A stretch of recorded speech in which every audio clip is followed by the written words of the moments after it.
ഇന്ന് രാവിലെ മുതൽ ഒരുപാട് പ്രൊഫൈലുകളിൽ നിലവിളിയോടെ നിലവിളിയാണ്. കോയാസ് കോളിംഗ്. കോയാസ് കോളിങ്ങിൽ നിങ്ങൾ കേട്ടില്ലേ? കോയാസ് കോളിങ്ങിൽ കേട്ടത് എന്താണെന്ന് അറിഞ്ഞില്ലേ? പലരും എനിക്കത് ഇട്ട് തന്നപ്പോഴാണ് കോയാസ് കോളിങ്ങിൽ കേട്ടത് എന്താണെന്ന് ഞാനും തപ്പിയിറങ്ങിയത്. ഞങ്ങളുടെ ഇവിടെ കോയ എന്ന് പറയുന്ന ഒരാൾ ഞങ്ങളുടെ ജംഗ്ഷനിലുണ്ടായിരുന്നു.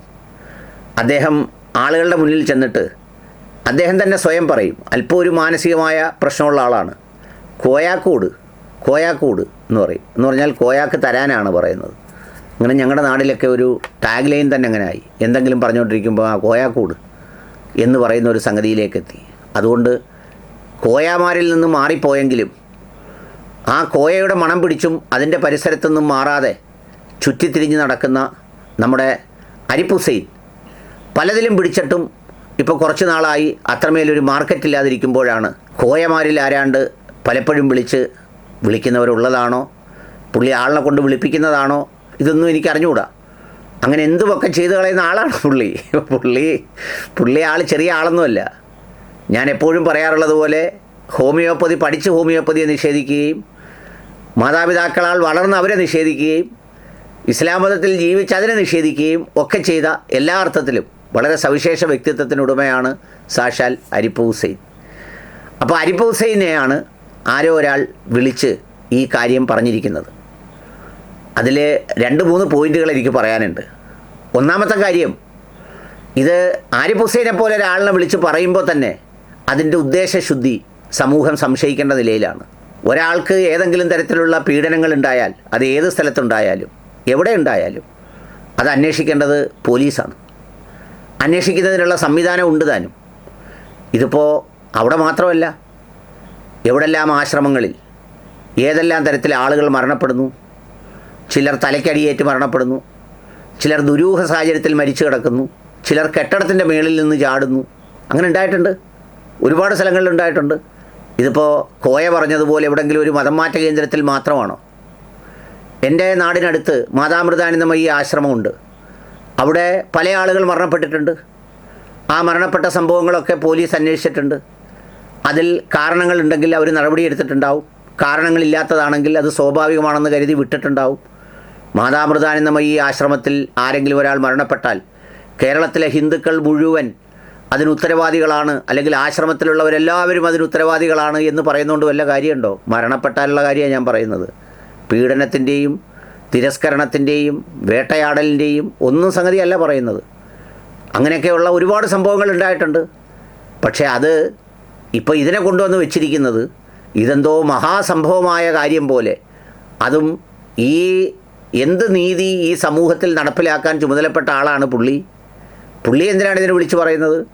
വേറെ വിളിച്ചു പറയാൻ എന്തെല്ലാം സ്ഥലങ്ങളുണ്ട്. വനിതാ കമ്മീഷന് പരാതി കൊടുത്തൂടെ? അല്ലെങ്കിൽ പോലീസ് സ്റ്റേഷന് പരാതി കൊടുത്തൂടെ?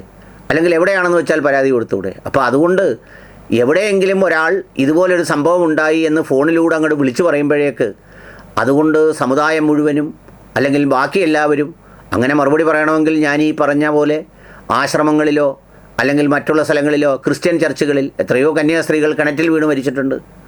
എത്രയോ ആളുകൾ ആത്മഹത്യ ചെയ്തിട്ടുണ്ട്. എത്രയോ ആളുകളെ സംബന്ധിച്ച് പലതരത്തിലുള്ള ആക്ഷേപങ്ങളും ആരോപണങ്ങളും ഉണ്ടായിട്ടുണ്ട്. അതുകൊണ്ട് കേരളത്തിൽ ഏതാണ്ട് വലിയ ചർച്ച പോലെ എല്ലാവരും ഏറ്റെടുത്ത് അങ്ങനെ സംഭവിക്കാൻ പോകുന്നു. അതൊക്കെ സ്വാഭാവികമായ സംഗതിയാണ്. അതിൽ കുറ്റക്കാരായിട്ടുള്ളവരുണ്ടെങ്കിൽ കണ്ടെത്തി ശിക്ഷിക്കണം. അതിലൊരു അഭിപ്രായ വ്യത്യാസമില്ല. അപ്പോൾ അതുകൊണ്ട് അതിനെ വലിയ പർവ്വതീകരിച്ച് കത്തിച്ചു വിടുന്നതിൽ കാര്യമില്ല. ഒന്നാമത്തെ പോയിൻറ്റ്. രണ്ടാമത്തെ പോയിൻ്റ് എന്താ? ഇത് സാമാന്യേന ഒരു സമൂഹത്തിലെ സ്ത്രീകൾ അനുഭവിക്കുന്ന അല്ലെങ്കിൽ പുരുഷന്മാരനുഭവിക്കുന്ന സമൂഹം അനുഭവിക്കുന്ന ഒരു പ്രശ്നമാണോ? ഒരാളിനെ റോഡിൽ നിന്ന് പിടിച്ചുകൊണ്ട് പോയി ബലമായിട്ട് കൊണ്ടുവന്ന് ആർത്തവ സമയത്ത് അങ്ങനെ ചെയ്യണം ഇങ്ങനെയെന്നും പറഞ്ഞ് കൂട്ടിലടയ്ക്കുമല്ലോ. ഒരാൾ അയാളുടെ ഇഷ്ടപ്രകാരം മതം മാറാൻ പോയതാണ്. എന്തിനാണിത് മാറാൻ നടക്കുന്നത്? അവനവനുള്ള മതത്തിൽ നല്ല മനുഷ്യരായിട്ട് അങ്ങ് ജീവിച്ചാൽ പോരെ? ഇനി മാറുന്നത് ആ മാറുന്ന ആളിൻ്റെ ഇഷ്ടമാണ്. ആ മാറുന്ന ആളിൻ്റെ ഇഷ്ടത്തിന് അയാൾ പോയി അയാൾക്ക് എന്തെങ്കിലും അനുഭവം ഉണ്ടായിട്ടുണ്ടെങ്കിൽ അതിന് പരിഹാരം അയാൾ തന്നെ കണ്ടെത്തണം. അത്രയല്ലേ ഉള്ളൂ. അല്ലാതെ അതിന് പകരം വേറെ വല്ലതും പറഞ്ഞിട്ട് കാര്യമുണ്ടോ? ആരിഫ് ഹുസൈൻ പറയുന്ന പോലെ ഞാനൊരു മുസ്ലിം വീട്ടിലൊരു വാപ്പയും ഉമ്മയും എൻ്റെ മുസ്ലിമായിരുന്നു, ഞാനും മുസ്ലിമായിട്ട് ജനിച്ചു, അതിൽ ഞാൻ അഭിമാനിക്കുന്നു, ഞാൻ സന്തോഷത്തോടെ ജീവിക്കുന്നു, അതിൻ്റെ ഭാഗമായി എൻ്റെ പൊച്ചം കണ്ടിച്ചു. ആ പൊച്ചം കണ്ടിച്ചതിൻ്റെ പേരിൽ ഞാനതിനകത്ത് ബാലാവകാശ കമ്മീഷനും അല്ലെങ്കിൽ വേറെ ഏതെങ്കിലും അവകാശ കമ്മീഷന് ഞാൻ പിന്നീട് എൻ്റെ പൊച്ചം കണ്ടിച്ചതിന് കേസിന് പോകുന്നതിനേക്കാൾ നല്ലത് ഞാൻ അന്നേരെ വീട്ടിൽ നിന്ന് അങ്ങ് പോയി എൻ്റെ അപ്പുറത്തുള്ള വേറെ ഏതെങ്കിലും ഒരു വിഭാഗത്തിൽപ്പെടുന്ന ആളുകളോട് അങ്ങ് ജീവിച്ചാൽ മതി, എനിക്ക് പൊച്ചം കണ്ടിക്കണ്ടല്ലോ. അപ്പോൾ അതുകൊണ്ട് നമ്മൾ സാറിന് പറയില്ലേ, എവിടെയെങ്കിലും ഒരു പൊട്ട കിണറുണ്ട്, ആ കിണറ്റിൻ്റെ അടുത്ത് പോകുന്നവരവിടെ വീഴും, അല്ലാത്തവർ വീഴില്ല. അതൊരു സാമാന്യ യുക്തിയാണ്. അതുകൊണ്ട് ഈ പറയുന്ന ആളുകൾ അവിടെ പോയി ഇതിനു വേണ്ടി ചെന്ന് അല്ലെങ്കിൽ അവിടെ നിന്നപ്പോൾ അവിടെ നിൽക്കുന്ന ആളുകളിൽ ഇതുപോലുള്ള ഒരുപാട് ആളുകളുടെ അനുഭവങ്ങൾ ഉണ്ടായിട്ടുണ്ടാവും. അതിപ്പോൾ അവിടെ മാത്രമാണോ? ഞാൻ കേട്ടിട്ടുണ്ട്, അനുഭവിച്ചിട്ടില്ല. എൻ്റെ ഭാര്യ ഒരിക്കൽ പറഞ്ഞിട്ടുണ്ട്, ഈ പ്രസവ റൂമുകളിലുണ്ടല്ലോ, അവിടെ പ്രസവിക്കുന്ന റൂമുകളിൽ ആ പ്രസവത്തിന് വേണ്ടി ആശുപത്രിയിൽ അകത്ത് കയറ്റുമ്പോൾ ഭയങ്കര മോശമായിട്ടാണ് അവിടെ നിൽക്കുന്ന ചില മുതിർന്ന സ്ത്രീകൾ പെരുമാറുന്നതെന്ന്. ഈ നിലവിളിക്കുകയൊക്കെ ചെയ്യുമ്പോൾ അവർ പറയുന്ന ചില വർത്തമാനങ്ങളൊക്കെ എന്നോട് പറഞ്ഞു. ഞാൻ ഞെട്ടിപ്പോയി. അതുപോലെ പല സ്ഥലങ്ങളിലുണ്ടാവും. അത് ജയിലിലുണ്ടല്ലോ. അതുകൊണ്ടെന്താ, അങ്ങനെ പല സ്ഥലങ്ങളിലുണ്ട്, പല തരത്തിലുള്ള അനുഭവമുണ്ട്, പലതരത്തിലുള്ള മനുഷ്യരുണ്ട്. ഇപ്പോൾ ചിലർ ഒരു വീട്ടിൽ ഒരു പ്രായമായ അമ്മയും അച്ഛനെ നോക്കാൻ നിർത്തിയിരിക്കുന്നവർ ഈ അമ്മയും അച്ഛനെ ശ്വാസം മുട്ടിച്ച് കൊന്നിട്ട് അവരുടെ സ്വർണ്ണം അടിച്ചുകൊണ്ട് പോകുന്ന സംഭവമില്ലേ? അപ്പോൾ അങ്ങനെയുള്ള മനുഷ്യർ ഒരുപാട് സ്ഥലങ്ങളിലുണ്ട്. അത് പല രീതിയിൽ അനുഭവിക്കുന്നുണ്ട്. ഇതൊരു വലിയ പ്രശ്നമല്ലല്ലോ. ഒരാൾ മതം മാറാൻ അവിടെ പോയിടാ, നാട്ടിലൂടെ ജീവിക്കാൻ വേണ്ടി പശുയിറച്ചി വിൽക്കാൻ നടക്കുന്നവനെ, പോത്തിറച്ചി വിൽക്കാൻ നടക്കുന്നവനെ, ബീഫ് കച്ചവടം നടത്തുന്നവനെ അടിച്ചു കൊല്ലുന്ന, വിചാരണ ചെയ്ത് കൊല്ലുന്നിട്ട് ഇത്രയും യൂട്യൂബ് വീഡിയോയും മറ്റേതും ഒന്നും ഇറങ്ങിയില്ല. ഇപ്പം വളരെ പെട്ടെന്ന് അങ്ങ് ഇത്രയും യൂട്യൂബ് വീഡിയോ ഇറങ്ങാൻ ഈ പറയുന്ന ഐഷയെ ആരെങ്കിലും പിടിച്ചുകൊണ്ട് പോയതാണോ അവിടെ? ഐഷ സ്വന്തം നിലയിൽ പോയതല്ലേ? ഐഷ എന്തിനാ അങ്ങനെ പൊന്നലേ പാൻ പോയത്? ആരാണ്ട് ആവശ്യപ്പെട്ടോ?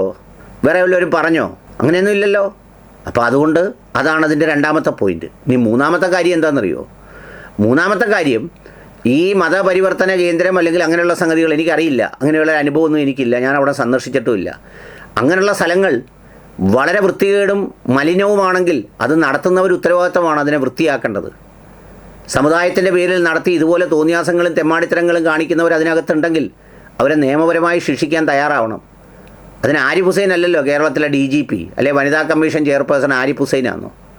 ആരിഫ് ഹുസൈൻ ഇതിന് ഉപജീവനമാർഗ്ഗം നടത്തുന്ന ഒരാൾ, ഇതുകൊണ്ട് എങ്ങനെങ്കിലും ഉപജീവനമാർഗ്ഗം നടത്താൻ ആഗ്രഹിക്കുന്ന ഒരാൾ എന്ന് മാത്രമല്ല, പുള്ളിയാണ് പെണ്ണുങ്ങളെ പീഡിപ്പിക്കുന്ന കാര്യം പറയുന്നത്. അത് അതിനേക്കാൾ രസകരമായ കാര്യം. ഞാൻ അതിലേക്കൊന്നും പോകുന്നില്ല, അതൊക്കെ പിന്നെ വേറൊരു സ്റ്റോറിയാണ്. അപ്പോൾ അതുകൊണ്ട് അത്തരം കാര്യങ്ങൾക്കൊന്നും വളരെ ഒരു പ്രസക്തിയില്ല. ഉത്തരവാദികളാണോ? ശിക്ഷിക്കണം. ഇനി ഐഷയ്ക്ക് അനുഭവം ഉണ്ടോ? ഐഷ കൃത്യമായിട്ട് എഴുതി കൊടുക്ക്, ഇന്ന സ്ഥലത്ത് ഇത്രാം തീയതി ഇങ്ങനൊരു സംഭവം ഉണ്ടായി, എന്നെ പീഡിപ്പിച്ചു. അവിടെ അന്വേഷിക്കാൻ ആൾ കയറട്ടെ, അവിടെ നടക്കുന്ന സംവിധാനങ്ങൾ നോക്കട്ടെ, അതിൻ്റെ ഉത്തരവാദിത്തപ്പെടുന്നവർ മറുപടി പറയട്ടെ. ഞാൻ എപ്പോഴും ആ അഭിപ്രായക്കാരനാണ്.